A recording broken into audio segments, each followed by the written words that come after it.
Hello everyone, welcome back to my channel.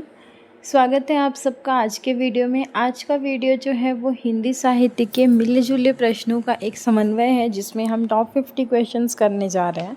तो आइए शुरू करते हैं हम आज का वीडियो। सबसे पहला प्रश्न है, तुलसीदास जी के चाचा भुवनेश्वर उत्तर प्रदेश में किस पंथ के धर्मगुरु थे? ऑप्शन से दरिया पंथ, दादू पंथ, शिव नारायण पंथ या नाथ पंथ। तो तुलसीदास जी के चाचा भुवनेश्वर उत्तर प्रदेश में शिव नारायण पंथ के धर्मगुरु थे। नेक्स्ट क्वेश्चन है, महात्मा गांधी की अध्यक्षता में गठित लिपि सुधार समिति के संयोजक कौन थे?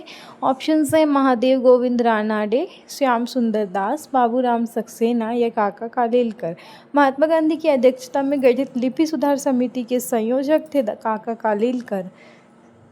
नेक्स्ट क्वेश्चन है, काशी नागरी प्रचारणी सभा द्वारा नागरी लिपि सुधार समिति का गठन किस वर्ष हुआ? ऑप्शन है 1936, 47 या 45। तो काशी नागरी प्रचारणी सभा द्वारा नागरी लिपि सुधार समिति का गठन हुआ था 1945 में। नेक्स्ट क्वेश्चन है, शक्ति कवि के भीतर स्थित बीज संस्कार है, ये कथन किस आचार्य का है? ऑप्शंस है पंडित जगन्नाथ, आचार्य मम्मट, भट्टनायक या आनंदवर्धन। तो शक्ति कवि के भीतर स्थित बीज संस्कार है, ये कथन है आचार्य मम्मट का। नेक्स्ट क्वेश्चन है, काव्य प्रकाश ग्रंथ के रचयिता कौन है? ऑप्शंस हैं भट्टनायक, आनंदवर्धन, मम्मट या जगन्नाथ। तो काव्य प्रकाश ग्रंथ के रचयिता है मम्मट। नेक्स्ट क्वेश्चन है, कालक्रम के अनुसार पाश्चात्य काव्य शास्त्रियों का सही क्रम बताना है, पहले से लेके बाद में। तो पाश्चात्य काव्य शास्त्री में सबसे पहले आते हैं ड्राइडन, फिर वर्ड्सवर्थ, फिर I.A. रिचर्ड्स और T.S. इलियट। नेक्स्ट क्वेश्चन है, रामचंद्र शुक्ल ने हिंदी साहित्य का इतिहास में किन पक्षों पर बल दिया है? ऑप्शंस हैं राजनीतिक, सामाजिक, सांप्रदायिक या सांस्कृतिक। तो रामचंद्र शुक्ल ने हिंदी साहित्य के इतिहास में बल दिया है राजनीतिक, सामाजिक और सांस्कृतिक पक्ष पर। तो ऑप्शन नंबर ए इसका करेक्ट आंसर हो जाएगा, A, B और D। नेक्स्ट क्वेश्चन है, अंधेरे में कविता में ऐतिहासिक पात्र के रूप में कौन उपस्थित है? ऑप्शंस हैं गांधी, टॉल्स्टॉय, तिलक या सभी। तो अंधेरे में कविता में ऐतिहासिक पात्र के रूप में ये सभी उपस्थित है, गांधी जी भी है, टॉल्स्टॉय भी है और लोकमान्य तिलक भी है। नेक्स्ट क्वेश्चन है, असाध्य वीणा कविता के रचयिता कौन है? ऑप्शंस हैं मुक्तिबोध, आज्ञेय, शमशेर या नागार्जुन। तो असाध्य वीणा के रचयिता है आज्ञेय जी। नेक्स्ट क्वेश्चन है, असाध्य वीणा किस काव्य संग्रह में संकलित है? ऑप्शंस हैं तार सप्तक, इंद्रधनुष, आनंद के पारद्वार या नदी के द्वीप। तो असाध्य वीणा जिस काव्य संग्रह में संकलित है उसका नाम है आनंद के पारद्वार। नेक्स्ट क्वेश्चन है, रसतरंगिनी ग्रंथ के रचयिता कौन है? ऑप्शंस हैं जगन्नाथ, विश्वनाथ, भानुदत्त या जयदेव। तो रसतरंगिनी ग्रंथ के रचयिता हैं भानुदत्त। नेक्स्ट क्वेश्चन है, निम्नलिखित उपन्यास को उनके लेखकों के साथ सुमेलित कीजिए। ऑप्शंस हैं गुनाहों का देवता, दिल्ली का दलाल, तमस या पीली आंधी। तो गुनाहों का देवता किसकी है? धर्मवीर भारती की हो जाएगी। ठीक है, तमस किसकी है? भीष्म साहनी की। तो A का 1, B का 2, C का 3 और D का 4। ठीक है, तो सब इसके डायरेक्ट में है। गुनाहों का देवता धर्मवीर भारती, दिल्ली का दलाल पांडे बेचन शर्मा उग्र, तमस भीष्म शाहनी और प्रभा खेतान जी का है पीली आंधी। नेक्स्ट क्वेश्चन है, निम्नलिखित में से सही युग्म कौन सा है? देशद्रोही निराला जी की है, निरुपमा यशपाल जी की है, देशद्रोही यशपाल जी की है या निरुपमा प्रेमचंद की है। तो इनमें से जो सही युग्म है उसका नाम है देशद्रोही, जो यशपाल जी की है। नेक्स्ट क्वेश्चन है, यही सच है कि लेखिका कौन है? चित्रा मुद्गल, मन्नू भंडारी, कृष्णा सोबती या प्रभा खेतान। तो यही सच है इसकी लेखिका है मन्नू भंडारी। नेक्स्ट क्वेश्चन है, परिंदे कहानी के लेखक कौन है? ऑप्शंस हैं अमरकांत, यशपाल, निर्मल वर्मा या भीष्म साहनी। तो परिंदे कहानी के लेखक है निर्मल वर्मा। नेक्स्ट क्वेश्चन है, फूलों का कुर्ता किसकी रचना है? ऑप्शंस हैं अमरकांत, यशपाल, मोहन राकेश या आज्ञेय। तो फूलों का कुर्ता रचना है यशपाल जी की। नेक्स्ट क्वेश्चन है, तमस उपन्यास के संदर्भ में निम्न कथनों पर विचार कीजिए। रामजन की मां हरनाम सिंह और बंतों को शरण देती है। तमस को 1975 में साहित्य अकादमी पुरस्कार मिला। अब आपको बताना है कि इसमें से एक सही है, दो सही है, दोनों सही है या दोनों गलत है। तो तमस उपन्यास के संदर्भ में कथन जो है वो दोनों सही है कि इसमें रामजन की मां हरनाम सिंह और बंतों को शरण देती है और इसको 1975 में साहित्य अकादमी पुरस्कार मिला। नेक्स्ट क्वेश्चन है, तमस उपन्यास का प्रकाशन वर्ष है। ऑप्शन है 1969, 71, 73 या 75। तो तमस उपन्यास का प्रकाशन वर्ष है सन 1973। अगला सवाल है, अंधा युग के विषय में कौन सा कथन असत्य है। ये महाभारत के 18वें दिन पर आधारित है, इसमें 7 अंक है, ये छायावादी नाटक है या इसमें कथा, गायन और काव्यात्मक संवाद है। तो अंधा युग के विषय में जो असत्य कथन है वो है कि ये एक छायावादी नाटक है। बाकी तीनों की ये महाभारत के 18वें दिन की शाम से रचना है, इसमें 7 अंक है और ये कथा जो है ये गायन और काव्यात्मक संवाद है। नेक्स्ट क्वेश्चन है, भारतेंदु युग को हिंदी का नवजागरण का केंद्र क्यों माना जाता है। ऑप्शंस है केवल भक्ति काव्य के कारण, राष्ट्र प्रेम, समाज सुधार और हिंदी भाषा की उन्नति के कारण, दरबारी संस्कृति के कारण या अंग्रेजी भाषा के विरोध के कारण, अंग्रेजी शिक्षा के। तो भारतेंदु युग को हिंदी का नवजागरण के केंद्र माना जाता है राष्ट्र प्रेम, समाज सुधार और हिंदी भाषा की उन्नति के कारण। नेक्स्ट क्वेश्चन है, अखियाँ हरि दर्शन की भूखी, बारक व मुख फेरी दिखाओ, दुही पय पीवत पतूखी। तो पतूखी का क्या अर्थ है, साग सब्जी, पेय पदार्थ, पकवान या पत्ते का दोना। तो अखियाँ हरि दर्शन की भूखी, बारक व मुख फेरी दिखाओ, दुही पय पीवत पतूखी। इसमें पतूखी जो है वो कहा जा रहा है पत्ते के दोने को, उसमें पतूखी का मतलब है पत्ते का दोना। सूरदास जी के 3 ग्रंथ हैं, सूरसागर, सूरसरावली और साहित्य लहरी। तो ये पंक्तियाँ जो है वो सूरदास की कृष्ण भक्ति काव्यधारा के मुख्य कवि माने जाते हैं, उन्हीं के द्वारा रचित है। इनका अर्थ है कि जिन आँखों में भगवान की दर्शन की भूख लगी है उनकी तृप्ति नीरस बातों से नहीं हो सकती, वो उद्धव की योग की बातों से मन भर जाता है और इन बातों से वो तृप्ति नहीं। भला सूखी रेत की नदियों में नाव चलती है क्या। और हिंदी साहित्य में भ्रमर गीत काव्य परंपरा का प्रवर्तन सूरदास जी ने ही किया। अगला सवाल है, इधर वह कविता मेरा पिंड नहीं छोड़ पाई थी। अगर वो कविता भावावेशपूर्ण होती तो एक बार उसकी आवेशात्मक अभिव्यक्ति हो जाने पर मेरी छुट्टी हो जाती। ये उदाहरण किसमें से लिया गया है। डबरे पर सूरज का बिंब, तीसरा क्षण, हाशिए पर कुछ नोट्स या एक लंबी कविता का अंत।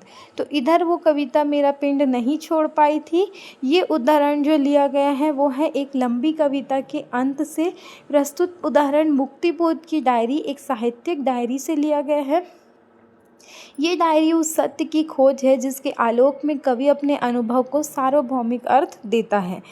इम्पॉर्टेंट पॉइंट्स है कि एक साहित्यिक डायरी स्तंभ के अंतर्गत समय समय पर मुक्तिबोध को अनेक प्रश्नों पर विचार करने की छूट न केवल संपादक की ओर से बल्कि खुद अपनी ओर से भी होती थी। मुक्तिबोध को गहन अनुभूति और तीव्र इंद्रबोध का कवि कहा जाता है।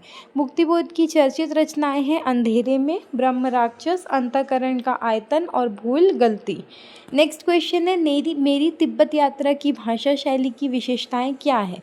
ऑप्शंस हैं भावपरक, संस्कृतनिष्ठ, तर्कपूर्ण, युग विशेष का आभास देने वाली या चिंतन प्रधान। तो इसमें से सही उत्तर बताना है कि कौन सा सही उत्तर है या कौन से 2 ऑप्शंस जो है वो सही है। तो मेरी तिब्बत यात्रा की जो भाषा शैली है उसकी विशेषता है कि ये जो है बी और सी आंसर इसका सही हो जाएगा। ऑप्शन नंबर बी है संस्कृतनिष्ठ और तर्कपूर्ण है और युग विशेष का आभास देने वाली है। ठीक है, ये भाषा शैली की विशेषता है। मेरी तिब्बत यात्रा जो है वो यात्रा वृत्तांत राहुल सांकृत्यायन के द्वारा 1937 में प्रकाशित हुआ। इस वृत्तांत में राहुल जी ने सैकड़ों वर्ष पुरानी पांडुलिपियों का पता लगाया। इसके अंतिम 2 अध्याय सरस्वती में निकले थे। राहुल जी अपने यात्रा वृत्तांत में तिब्बत के समाज और संस्कृति और वहाँ के प्राकृतिक सौंदर्य और जलवायविक परिस्थितियों का जीवन चित्रण किया है। इसमें जो चित्रमाला है वो तिब्बत को पाठकों के सामने साकार कर देती है। इस पुस्तक की विषय सूची है कि सबसे पहले लहासा से उत्तर की ओर, चाण की ओर, शक्य की ओर, जेनम की ओर, नेपाल की ओर, फिर लहासा की ओर। राहुल सांकृत्यायन के जो यात्रा साहित्य है वो है मेरी लद्दाख यात्रा, किन्नर देश में, घुमक्कड़ शास्त्र, राहुल यात्रावली, यात्रा के पन्ने, एशिया के दुर्गम भूखंड और चीन में क्या देखा। अब क्वेश्चन है कि सूची 1 को सूची 2 के साथ मिलाना है। तो सूची 1 में जो दिए गए हैं वो कहानी के पात्र है और सूची 2 में कहानी का नाम है। तो लहना सिंह, पीरबख्श, लतिका और शामनाथ। तो लहना सिंह जो है वो कहानी में आता है उसने कहा था, तो ए का हो जाएगा 4 नंबर। पीरबख्श जो आते हैं वो आते हैं आपके बी का हो जाएगा 3rd नंबर। तो पीरबख्श आते हैं पर्दा कहानी में, लतिका आती है परिंदे कहानी में और शामनाथ आते हैं चीप की दावत में। तो ये चारों याद रखेंगे। लहना सिंह उसने कहा था, पीरबख्श पर्दा, लतिका परिंदे और शामनाथ चीफ की दावत।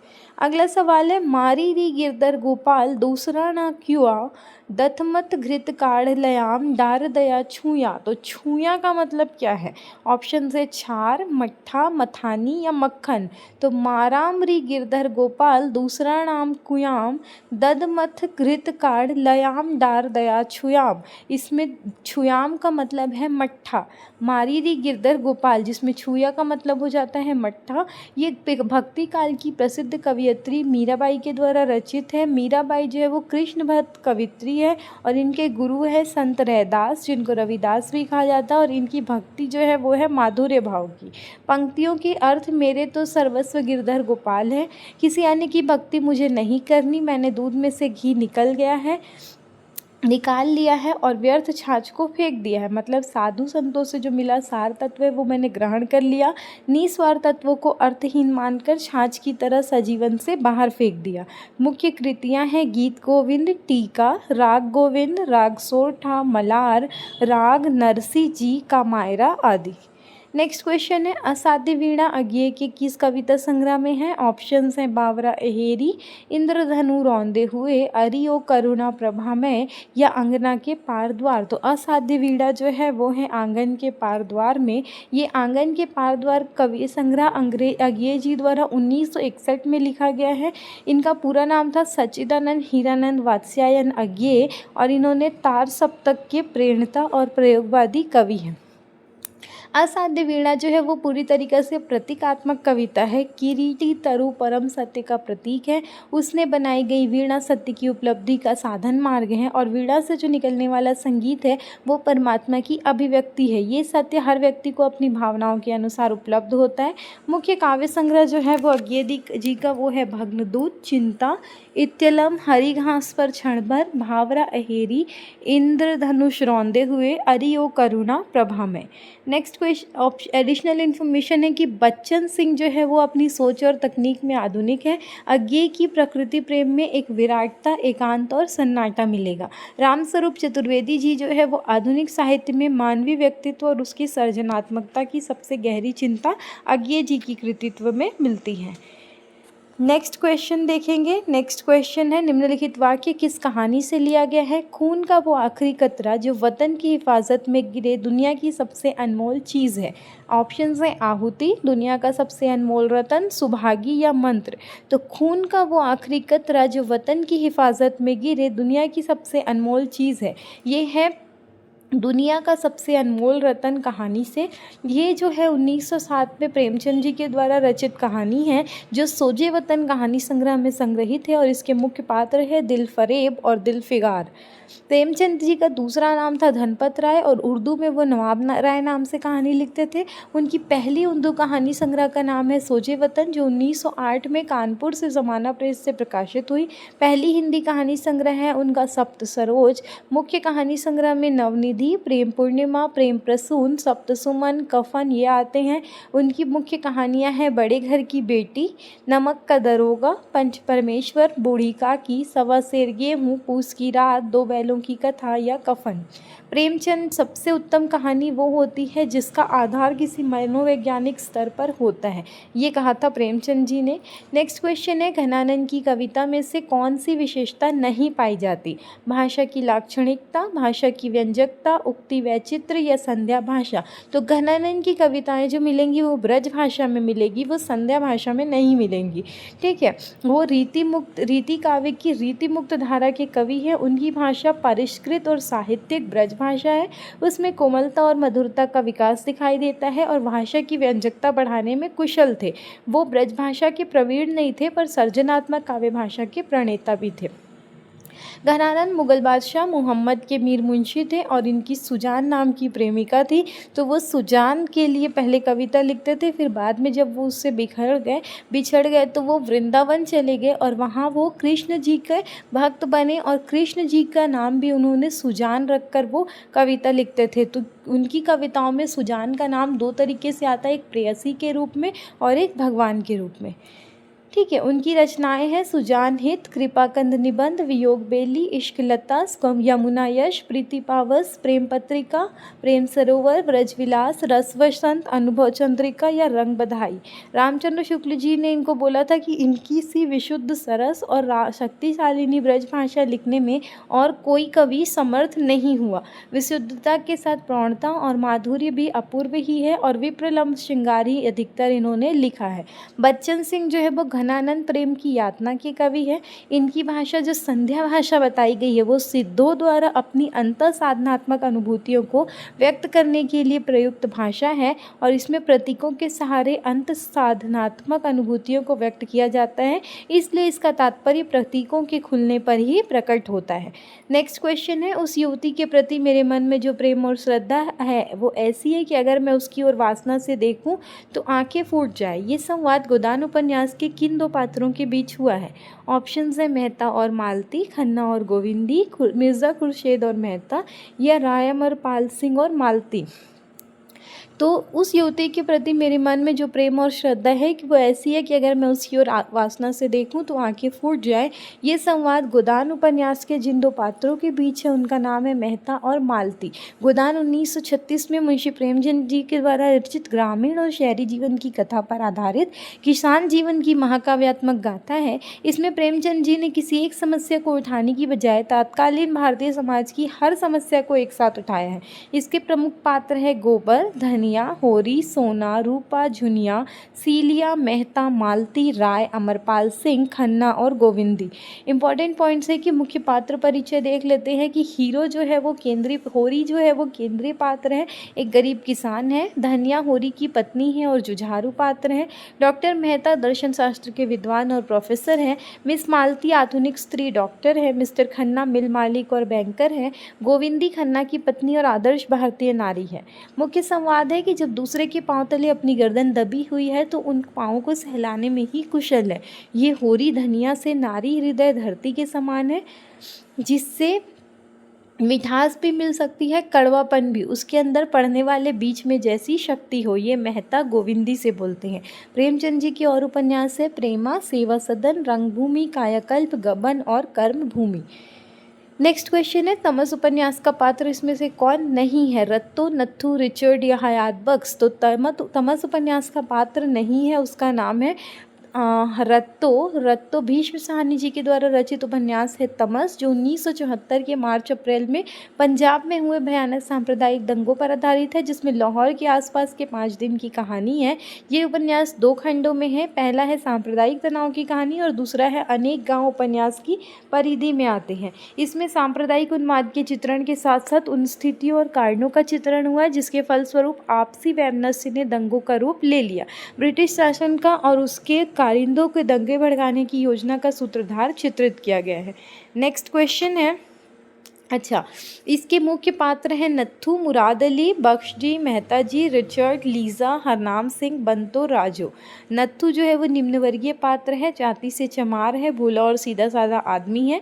रिचर्ड अंग्रेज अफसर है, शहर का डिप्टी कमिश्नर है। हयात बख्श जो है वो मुस्लिम लीग का कार्यकर्ता है।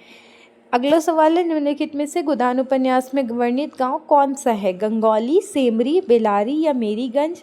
आपको बताना है कि 2 गांव जो है वो कौन कौन से 2 गांव है। तो मेरीगंज जो गांव है वो बिहार के पूर्णिया जिले का है, जो फणीश्वर नाथ रेणु जी की कहानी का है।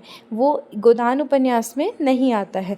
वो आते हैं गोदान उपन्यास में सेमरी और बेलारी, जो 1936 में प्रेमचंद जी ने लिखा था। ये प्रेमचंद जी का अंतिम पूर्ण उपन्यास है और इसमें प्रेमचंद जी ने तत्कालीन भारतीय समाज की लगभग हर समस्या को एक साथ उठाया है। तो गोदान को भारतीय जीवन का महाकाव्य भी कहा जाता है।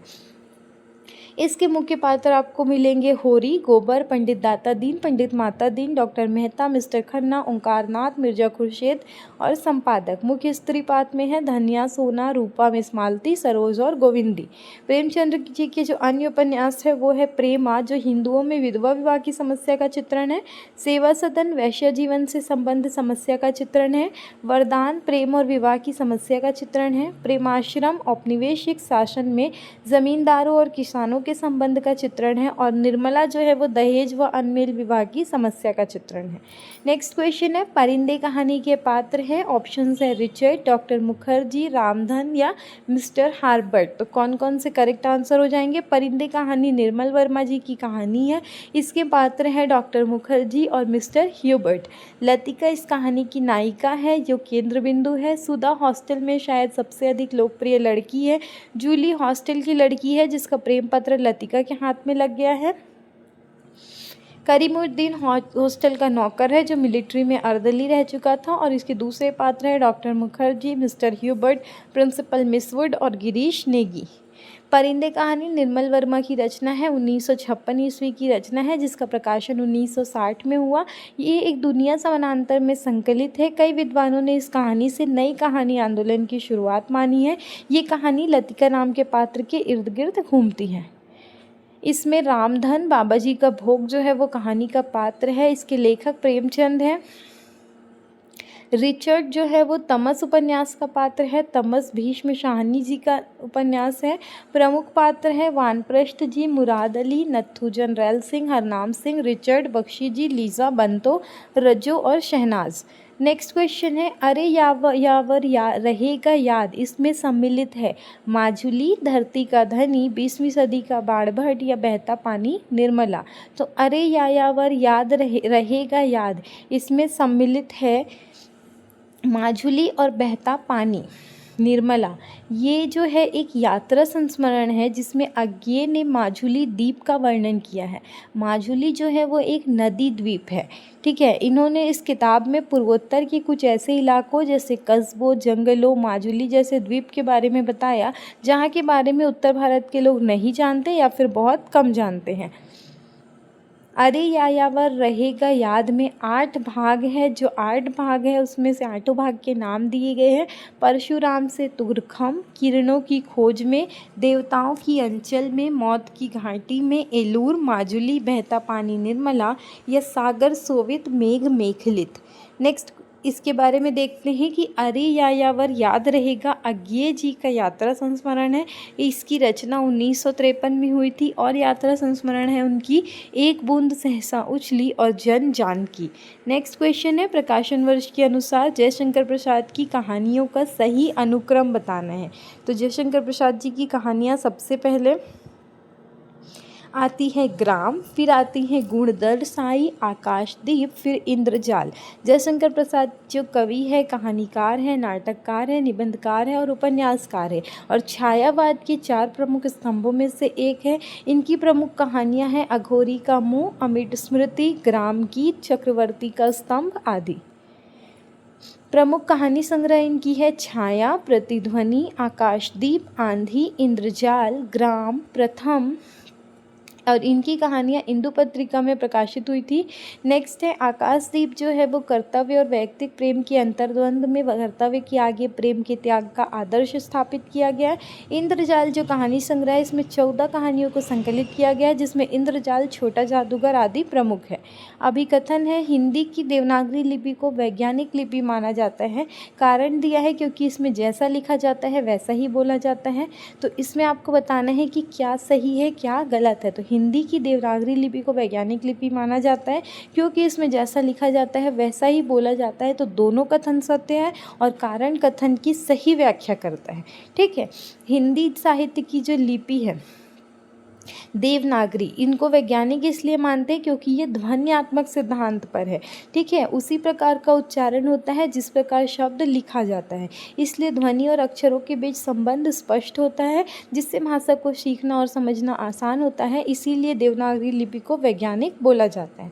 नेक्स्ट क्वेश्चन है, नीचे 2 कथन दिए हैं, एक अभिकथन है और एक कारण है। अभिकथन बोला जा रहा है डॉक्टर भीमराव अम्बेडकर ने अपनी पुस्तक बुद्ध और उनका धम्म में स्पष्ट रूप से कहा कि बौद्ध धर्म को उन्होंने अपने अपने जीवन के 3 मूल सिद्धांतों स्वतंत्रता, समता और बंधुत्व का आधार बनाया, जो बुद्ध की शिक्षाओं से ही प्रेरित है। कारण है कि डॉक्टर अम्बेडकर का सामाजिक दर्शन मुख्य रूप से फ्रांसीसी क्रांति के 3 मूल्य लिबर्टी, इक्वालिटी और फ्रेटर्निटी पर आधारित था, ना कि भारतीय बौद्ध दर्शन पर। तो दोनों में से क्या सही है, क्या गलत है?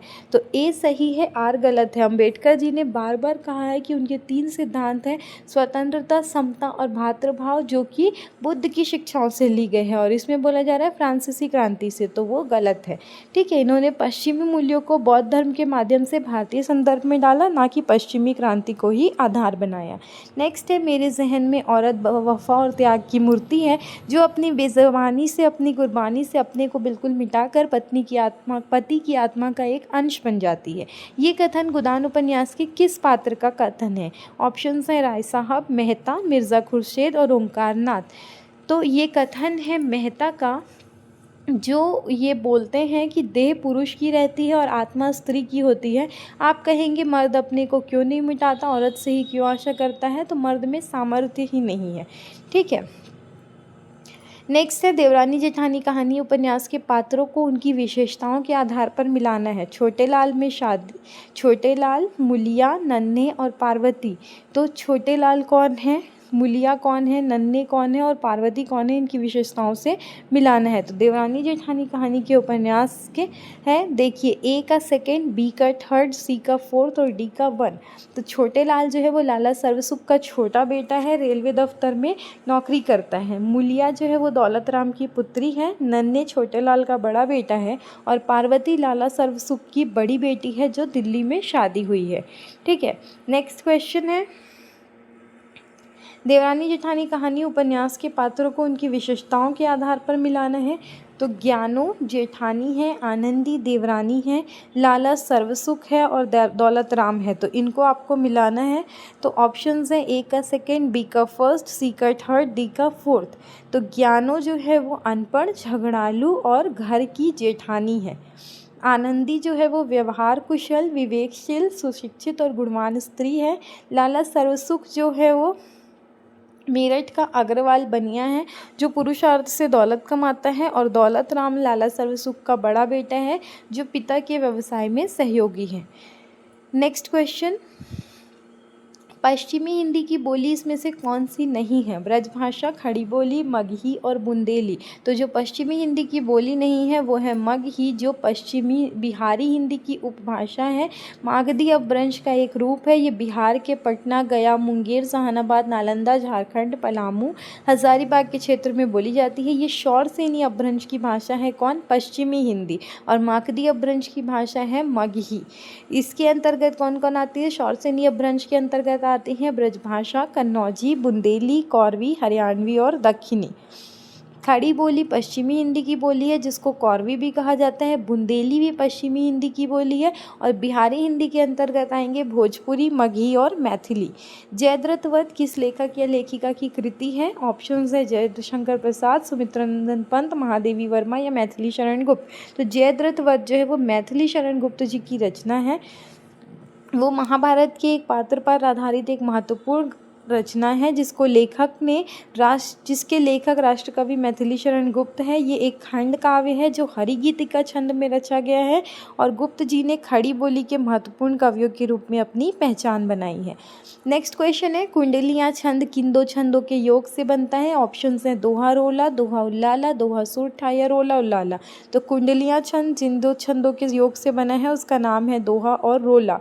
ठीक है, ये एक विषम मात्रिक छंद है। दोहा रोला छंदों के योग से बनता है। पहले एक दोहा, फिर बाद में दोहा के चौथे चरण में से अगर एक रोला रख दिया जाए तो कुंडलियाँ छंद बन जाता है। नेक्स्ट क्वेश्चन है, भाषा संवर्धनी सभा कहाँ स्थापित की गई थी? ऑप्शन है देवरिया, प्रयाग, अलीगढ़ या वाराणसी। तो भाषा संवर्धनी सभा आयोजित की गई थी अलीगढ़ में, 1877 में बनी। ये इसके संस्थापक थे बाबू तोताराम। उनका जन्म हुआ था अलीगढ़ के नगला सिंह में 1847 में। उन्होंने हिंदी के प्रचार प्रसार के लिए भारत बंधु पत्र निकाला, भारतवर्षीय नेशनल एसोसिएशन का गठन किया, 1894 में सार्वजनिक पुस्तकालय की नींव डाली, जिसका नाम रखा लॉयल लाइब्रेरी। इसमें उन्होंने 11 ग्रंथों की रचना की। 7 दिसंबर 1902 में तोताराम का निधन हो गया। नेक्स्ट क्वेश्चन है, ब्राह्मी से किस लिपि की उत्पत्ति हुई? ऑप्शन है देवनागरी, खरोष्ठी, कैथी या उपरोक्त सभी। तो ब्राह्मी से देवनागरी लिपि की आपका ये उत्पत्ति हुई। देवनागरी जो है भारत, नेपाल, तिब्बत और दक्षिण पूर्व एशिया की लिपियों को ब्राह्मी लिपि परिवार का हिस्सा है। इसमें हम देखेंगे कि लिपि उत्पत्ति देखेंगे तो खरोष्ठी जो है इसका उद्गम अरमाइक और सीरियाई लिपि से माना जाता है। गुरुमुखी जो है वो पंजाबी भाषा इसमें लिखी जाती है और इसकी उत्पत्ति शारदा लिपि या देवनागरी दोनों से मानी जाती है। कैथी लिपि का उपयोग मध्यकालीन भारत में उत्तर भारत क्षेत्र में किया जाता था।